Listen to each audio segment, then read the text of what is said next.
Hello, Steer Your Career audience. On today's podcast, I'm really excited to have Anemari Fiser on the podcast. She is an expert in the tech industry, has held positions as a software engineer, a consultant, a tech lead, an engineering leader, a coach, and a trainer over the past 10 years.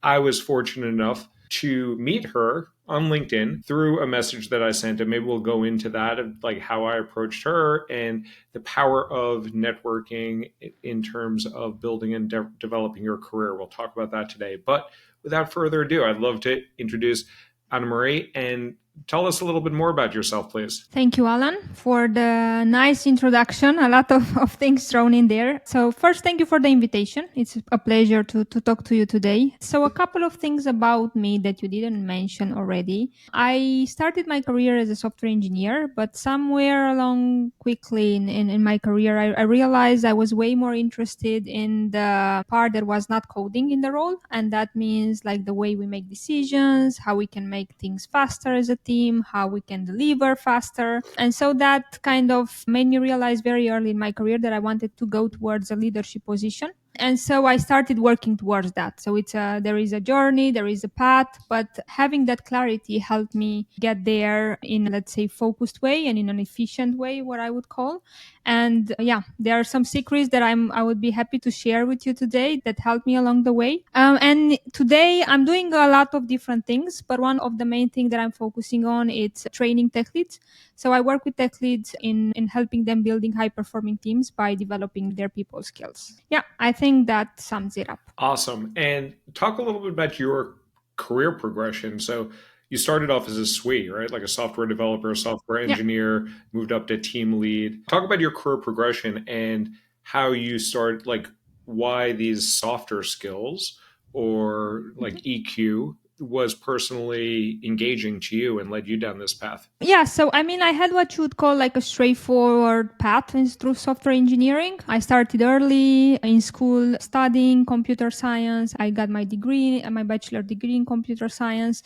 And so I started coding was just something I was good at and I liked it. And then when I got into the industry, as I mentioned before, I realized that I was always asking all of these questions about why do we do it this way? How can we do it differently? I was very keen on working with the other roles involved in the team, like the product manager or the tech lead, to understand the impact of the work we're doing. And so I don't know, that I had that curiosity.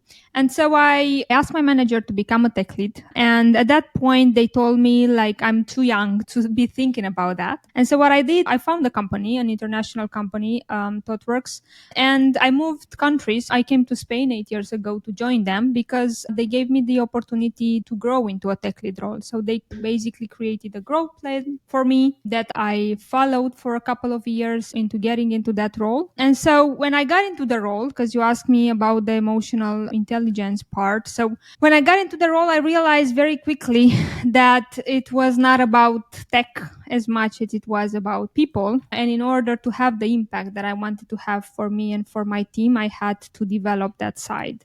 So I was getting hints along the way on like in my part of my training as a leader, I was getting hints on developing these sorts of skills like coaching, mentoring, growing people, feedback, but I wasn't actually sure on how they fit until I actually jumped in the role. And so from there, I just started to develop these people skills. First, because of the need, I was struggling a lot in the role because I was too much focused on results and metrics and tech. And then once I saw the power of it, I couldn't go back. And so I went fully on this journey of transformation. I would say that I was so into it that actually I burned out in the role. I had to quit. But I went in developing my people skills further. So I got my certification as a coach and continue my journey. I took another role as an engineering manager, and things started to move more and more in the direction of people. And I realized that made me a way better tech leader, because most of the problems that I've seen are not tech related. When it comes to a tech team, they are people related. And if you have the right tech knowledge in the team, you don't have to deal with the technical part of it if you trust people and you rely on them to fix those issues. So yeah, that's the journey. Yeah. And from your perspective, you probably experienced teams that were more conducive and supportive and teams that were not in terms of creating those healthy cultures. Do you see that changing any? Like now that I think there's a lot more awareness of some of the factors that make healthy teams, like psychological safety, emotional intelligence, and things like that.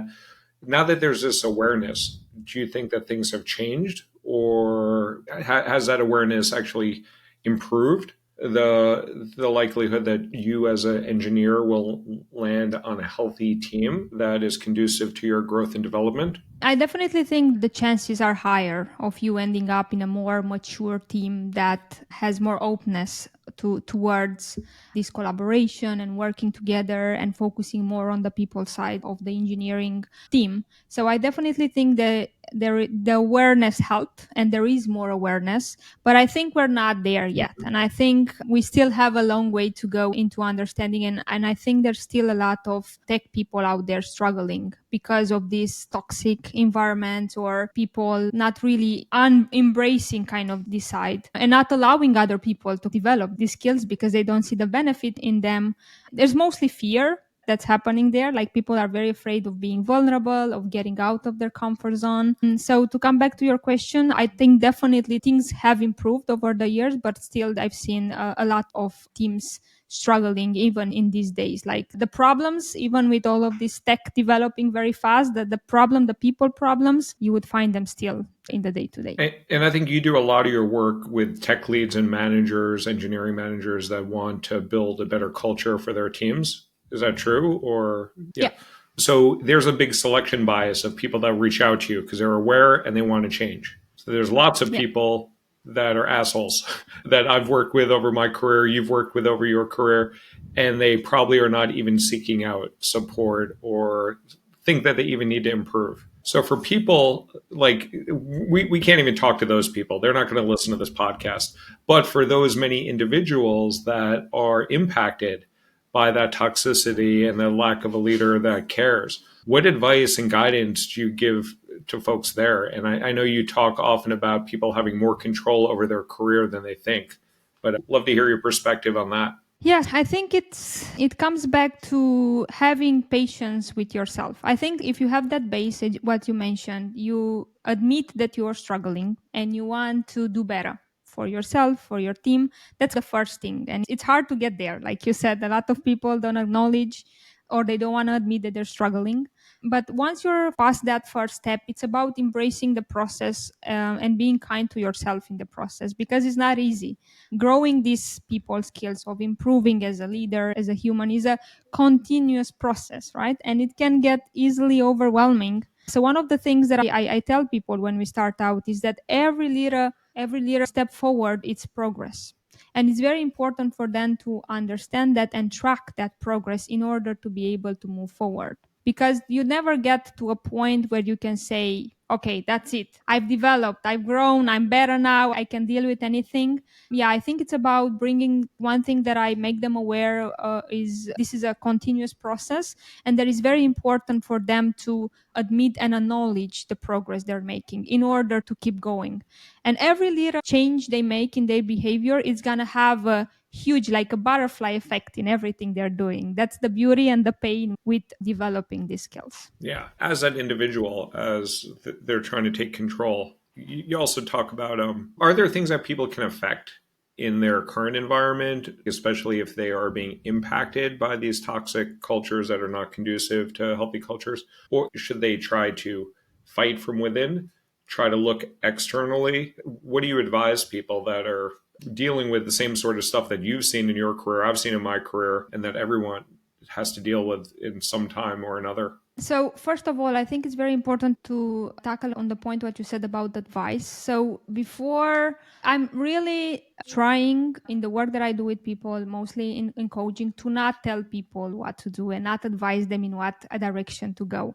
And the reason I'm saying this is because it's very important. And I believe people, like the people that I work with, tech leads that have a maturity in their careers, in their lives, I believe they have all the resources and the tools to make the best decisions for them. right? So I'm jumping in as a facilitator between them and themselves, having those conversations, asking those tough questions and getting to the answers.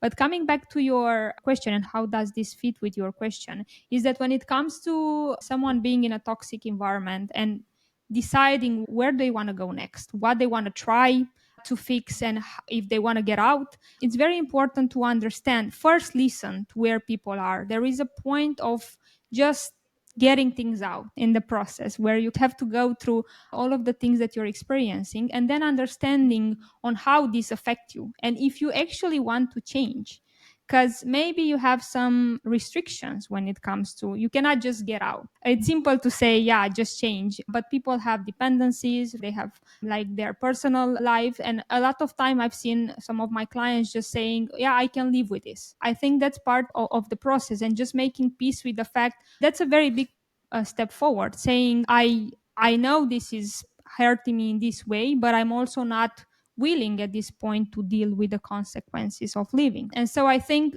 what I'm trying to say here, I think it's, there is this process of listening to people and help them understand exactly where they stand and what are their options. And once you're going through that process, it's surprising to me to see how clear it is to people what do they want or they have to do. But it's part of that acceptance process that where you need to get. I don't know if this answers your question, but that's at least my Yeah. process. And it has, like, thinking back on my situations, it's taken me several months or iterations of trying to live through a difficult spot until I finally made the decision I have to get out of here. And once you do decide that, I know you talk a lot about how people get jobs and the importance of networking there, what people do right when looking for a job, what they do wrong, especially on the networking side. And that actually brings back to how you and I met. So you and I met through a LinkedIn DM. I saw you mentioned in one of our mutual friends' newsletter, Jordan Cutler, who's a good guy. He's been on our podcast here as well.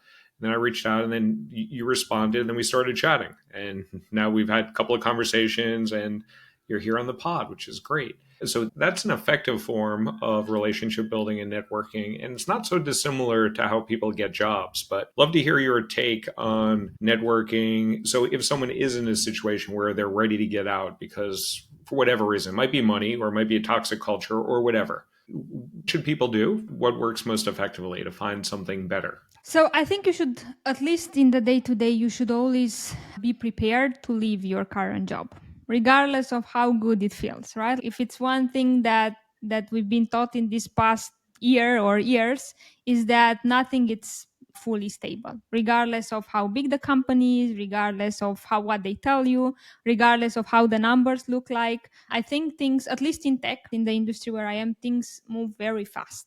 So it's important for people to always consider the option that they need to be prepared. Or things get really bad, like you mentioned, a toxic environment, and you just want to leave. And the worse the place where you are is, the harder it is for you to start looking for another job, to do interviews, to keep your motivation up. So I think, yes, what you mentioned about networking, that's a key part of having that job stability. I truly believe that the only fully job stability we have these days is knowing you can get another Yep. job tomorrow if you need to. And a great way to do that is through networking, by building that professional network that you can, if you need, reach out to and get on in the job market.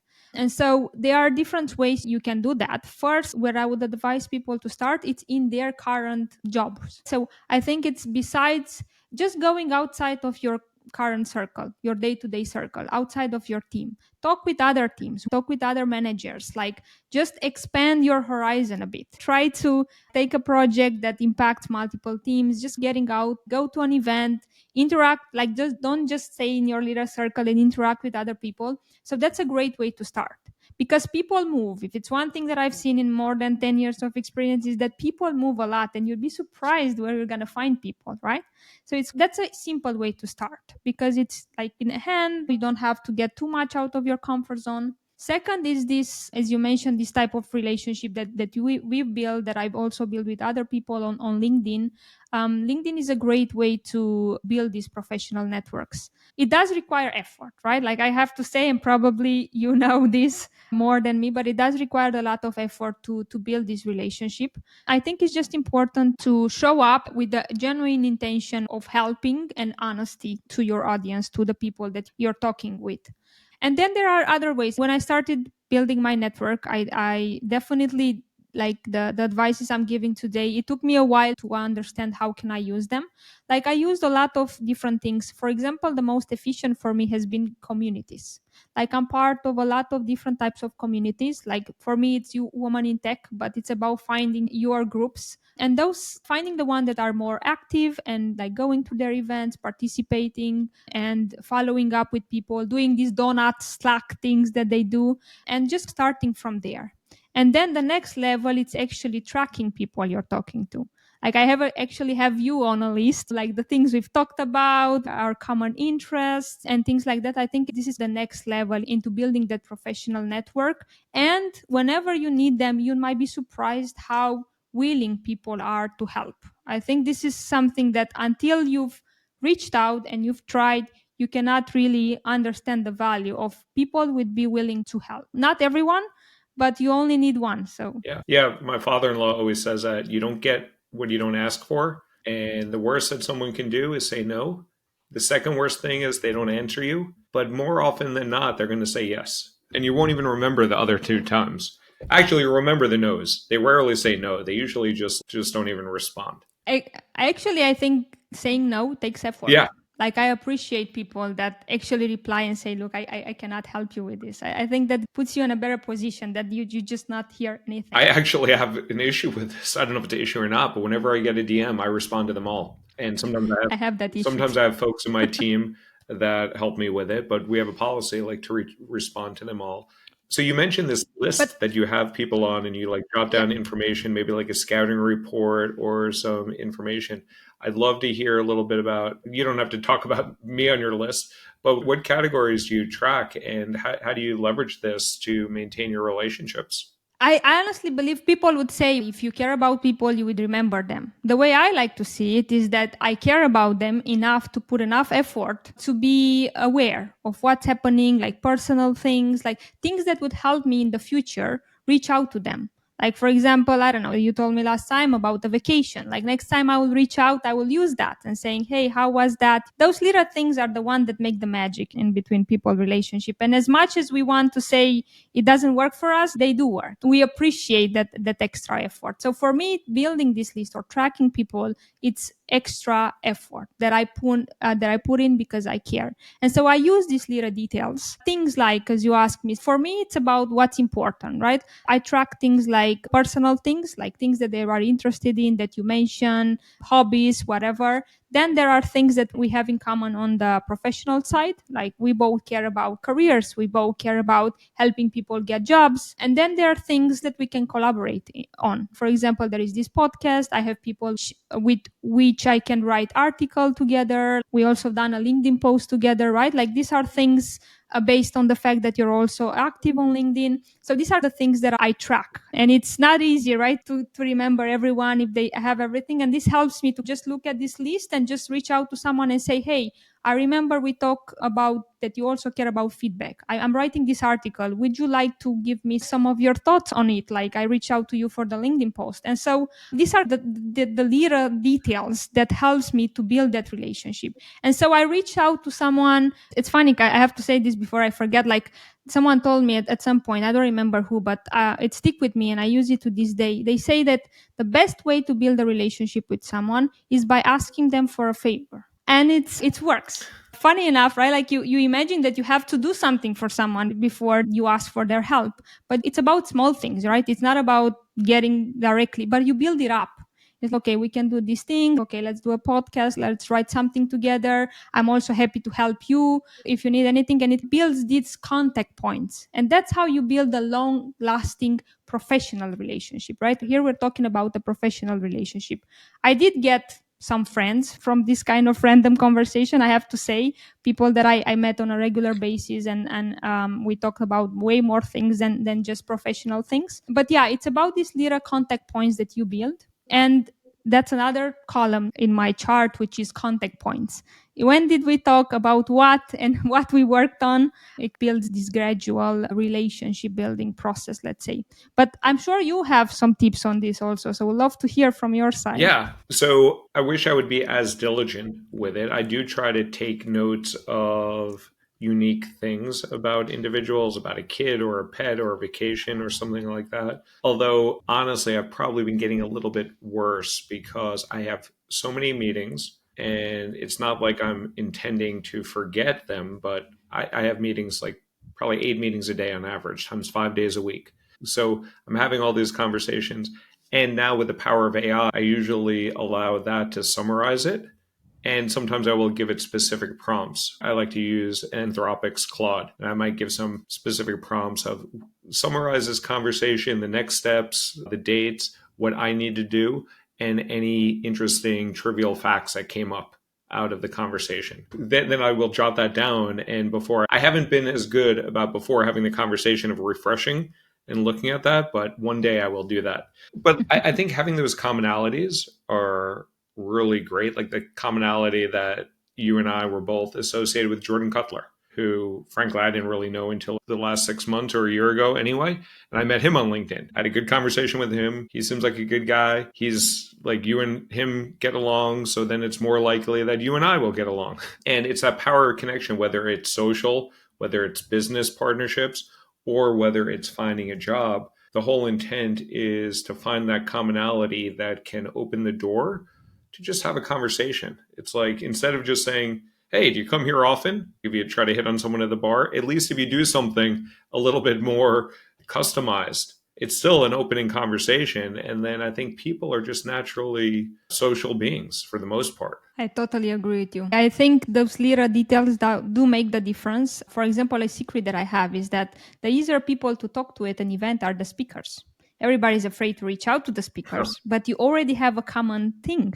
Like when I listen to a talk, I actually write down a small note or something that remain with me, or that when I go and I tell them, and that's a starting of a conversation. That's also on the other side. I use that. I usually, when I go to events, I like being a speaker because I don't have to do the work because people reach out to me. These are just like little tricks. But one thing that I wanted to emphasize on this is that the things that you assume that are the hardest to do, for example, reaching out to speakers, but you imagine these people that you cannot approach them.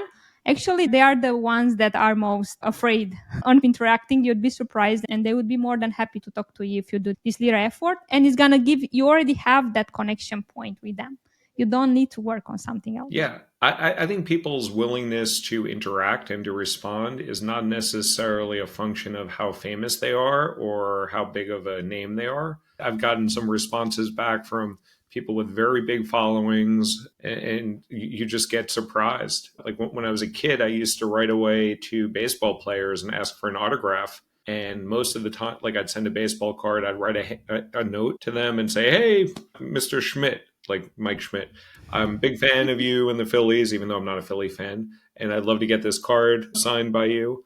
And it'd be amazing that I would get some people to reply and some people not. Most people didn't, but just reaching out and asking, you'll be surprised at who responds to you. On that note, I have a question. I feel like the most common reason or thing people challenge me on when I tell them about this strategy is, okay, but how do you deal with all the no Yeah. answers? So with my baseball So, cards, I just forgot what I sent out. I just sent out like 100 envelopes to players and I spent, so reach out a lot and yeah, wait for on nothing. LinkedIn. That's what we teach people at Kadima. We teach them to reach out to at least 30 people per week, although we're actually lifting that to 100 because it just works so well. And if you send out 30 requests for a connection, pretty religiously, we are seeing between 10 and 50% response rate. And it differs by that based on the commonality. So if you use some commonality that's a stronger commonality, you'll see something much higher.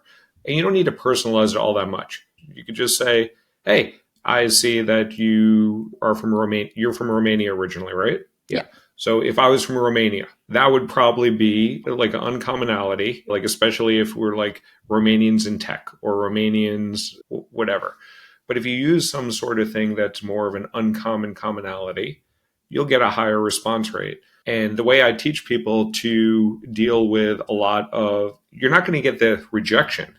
you're usually just going to get ghosted, what people call ghosted, but who cares? Those people are actually saving you time because the people that are not replying to you were likely not going to be helpful anyway. So why invest more time after that? So the people that are replying to you are more likely to be the ones that are going to help you out. So invest your time there, and they're actually saving you time. What other tips do you have on the networking side? And I know that's just how jobs are gotten because there's three primary ways to get a job. You can get recruited. So a recruiter can come after you if you worked at Google or Facebook or Salesforce or Microsoft or went to a really good school. Recruiters will come your way for attractive jobs. Otherwise, you're getting recruited for crap jobs. Secondly, you can apply cold for jobs. Latest I've seen, I've heard like recently a Google job got 18,000 applications for a single job. Even before that, when I was at Google and Facebook, we would get hundreds, if not thousands, of applications within a week or two of the job going up there. So that is a needle in a haystack approach. The third way to get a job are through referrals, are through someone putting in a kind word on your behalf. As far as I know, those are the three ways to get a job. Am I missing any? Those pretty much are. To expand on the third one, and actually is the strategy that I use with the people that I work with also. It's more than just getting a referral. It's what you said about earlier. It's just getting someone to help you put your foot in the door. So skipping that line, like you said, of endlessly applying between 18K other people and never, they don't even get to see your CV most of the time. It's not a matter of saying yes or no, right? Regardless of how good you are. Coming back to your question on tips that help there, I actually wrote a whole article on this. I can share it with you after. But some of the things that helped for the past, 4 years, 5 years, I got all my jobs, all my gigs, all my work just through people. I haven't applied to a role and I was in a lot of interviews and people just reaching out. I never don't even have a CV for the past 5 years. Wow. I didn't build one. I had interviews without it. People asked for it, and I said, look, my LinkedIn talks for it. If you want to use it, fine. If not, I just want to emphasize the fact that trust and someone knowing or speaking in your behalf helps. And it can be like a small thing. It doesn't mean people have to know you all your life. It can be just like you said, just because you know someone that knows me, and if they trust me, there is already that trust built, like a little bit that, okay, I can also trust them. And so there are different ways that you can do this networking. I would start with your one advice that I give people, start with your current network. Like you have people around you. Just start telling people, your friends, your family, where you are. Like, for example, I work with people that are trying to get into tech and they just don't tell anyone. And I'm like, why? Just start telling friends. And it's surprising to see how many they get. Everybody has a friend who works in tech and knows someone, and they skip that line. Another way is to, like you said, just reaching out to people directly. I think it really helps if you have that target. So for me, it's try to find the connection point. You want to work for a company, go to one of their events, meet someone there, reach out to them after. Even if it's not an event for something you're interested in, it's just like you're trying to get your feet in. And last but not least, building a personal brand, it's a thing now. It's a longer strategy, a longer time strategy, but it does work. And it doesn't mean you have to become like the most known whatever for the job. It's about making your work visible somehow outside of your company. And this is one of the things that I missed out when I was working at ThoughtWorks. And one of the things that I help people do these days is that if you are in a good and comfortable place, then that's the best time to start building that outside visibility. And it can be whatever works for you. It can be writing about it. It can be on LinkedIn or on your own, writing articles or talking about it in conferences. In tech, it's like a big thing. Whatever it is, find your way. I really believe everybody has something to share. And the things that you do in the day to day, they might be normal and not interesting to you, but you'll be surprised how many people would love to hear it. And so that's the third level. And it can be as simple as just preparing for a conference that can get you a job. It doesn't have to be 500. Everybody thinks really big. It's just being able to get out of your comfort zone, put yourself out there, and it just works. Like most of the people that I've seen and getting jobs fast, it's just through people they know. Sure. They don't even apply. The application, usually the people that I work with, they just apply for getting some processing, getting some responses, having some conversations. But the job they actually get, it's through people. They know someone who knows someone, and it just works. Because at the end of the day, and I'm going to wrap it up on this, what I've noticed is you don't necessarily get the job because you're the best. You get the job because you're there Yep. at the right time, at the right moment, and you have just enough skills, and they're willing to not look through the 18K people anymore and just give you a chance. And that's it. And that's all you need. Exactly. And your job, your role as a candidate is to take control and make sure that you're at least considered and have that opportunity. And I think you shared lots of great tips on how to build those relationships. If you get a referral, you're not in that stack of 18,000 and you're not waiting to be called by that company. Instead, you're taking proactive control. By the way, it's not a guaranteed success in that route either, because there are I 20 to agree. 50 other people getting referred in, especially if you're talking about a top name company for an attractive job. But that is going to almost guarantee that a human looks at your resume, which is not going to happen in the other two boxes. And if you're a good fit and the role is still available, you are very, very likely going to get a call. And that brings us to the interview. And I know you also talk about the importance of self confidence with an interview. And at Kadima, we focus on breaking down the interview into 4 different phases. Basically, rapport building at the beginning, the tell me about yourself next, questions that come fired at you that are very preparable, and then questions you have for the interviewer. Essentially, that covers like 90% of interviews. And I'd love your perspective if I'm missing anything there. But in order to execute that plan, you need confidence. And I know that's something that you talk a lot about, building that confidence, preparing for an interview. So, first off, do you think I have the elements of the interview correct? Correct. Yeah. So you have all the elements in. Sorry for jumping in there. I thought you finished. You have all the elements. Those pretty much are the elements.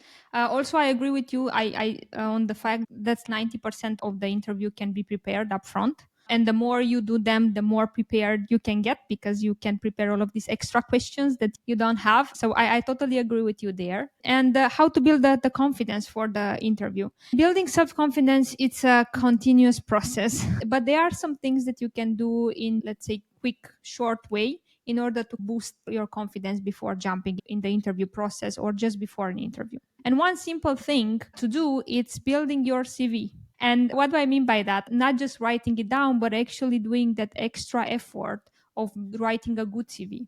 That means doing some, like the first things that I do with people is just writing, like doing a brain dump of all the things that you've been doing and just putting them down. I've done this, I built this database, whatever. Then we go to the next step, which is okay, what was the impact of that work? Who did you help and how? Why should I care about you doing this thing? So getting to the tough questions. The funny part is once you start getting into this process and thinking about the things that you've done and how they impacted people, I just see their faces light up when they look at the list. And by the way, the writing them down by hand, it's a trick because you see them visible. It's like tangible. You see this whole paper and people are like, wow, I like that I'm idea. impressed. Yeah. So it's just a quick thing. We just do that, right? It's something that they already know. There's something that they already write. But just because we build it together, you already see them. Oh, but wait, I do have a lot to bring to the table, right? So that's the first thing. Second, you can do a quick exercise just before the interviews, which is listening to your, I don't know, confidence song. I have a full playlist that people can choose from. It does the trick to know just before to get you into that mood. And third is being really prepared. Like the things that you mentioned are the things that people are afraid about. How do I introduce myself? What if they ask me about career break? One of the things that I work most with people when it comes to I'm afraid of the interview, it's okay, what are the questions you're afraid about? And I'm afraid they're going to ask me about my career break. Okay, let's talk about this. What do you think they're going to ask? How would you respond? And once they get to the process, it's funny on how our brain makes things way worse than they actually Yep. are. So I help them build a story which is in line with exactly what they've lived, but they learn to say it in a way in which they are fully own it. And it's not someone else's story, or they're not trying to tell to the interviewer what they think they want to hear, because there's always a better bet on your story and finding the people that would value that experience than you trying to guess what the person in front of you wants. And I had a client that got a job because they talked about their 1 year sabbatical, and the other person was really into understanding how they did that and how they can still like continue their career in such a good way, and the things that they learn in the process. So you'll be surprised what people appreciate in your journey. Yeah. Does this answer your question? Yeah. No, it totally does. And I like that music also to rev you up before something, get that confidence boosted. And also the preparation in music and attitude can help a lot. And repetition, practice. Awesome, Anne-Marie. So we are running low on time. I have two final questions for you. First one, you've dropped lots of great wisdom here about confidence, networking, and so forth. What is one last piece of sick career advice that you'd like to leave our listeners with? Yeah. Okay. One thing that I didn't mention, I was thinking about something that I didn't say, which is have a plan. Yes. Go towards wherever that next step is with a plan. The plan might change, and that's okay, but have a plan, have a goal where you want to get. That's gonna help you see the things and the opportunities instead of just going by them and waiting for people to give it to you. Plan the work before you work the plan. Yep. You got to know where you're going. Awesome. And then the last question I have for you, where can people find you, learn from you, and continue to support you support you and your work? Best place to find me, it's on LinkedIn. I'm there every day. I also write a newsletter on Level Up as a tech lead. I reply to all the DMs, so please reach out to me, and I'm more than happy to help you with anything you might be struggling. So LinkedIn is the place to find me. Awesome, Anne-Marie. Thank you so much for responding to my DM several months ago. And thanks for all the back and forth that we've had, and really great getting to know you. And maybe one day we'll split a beer or wine or coffee or your beverage of choice when we're in the same hood. That would be amazing. Thank you so much for the invitation and for the great conversation, Alan. It was a pleasure. Same here. Thank you.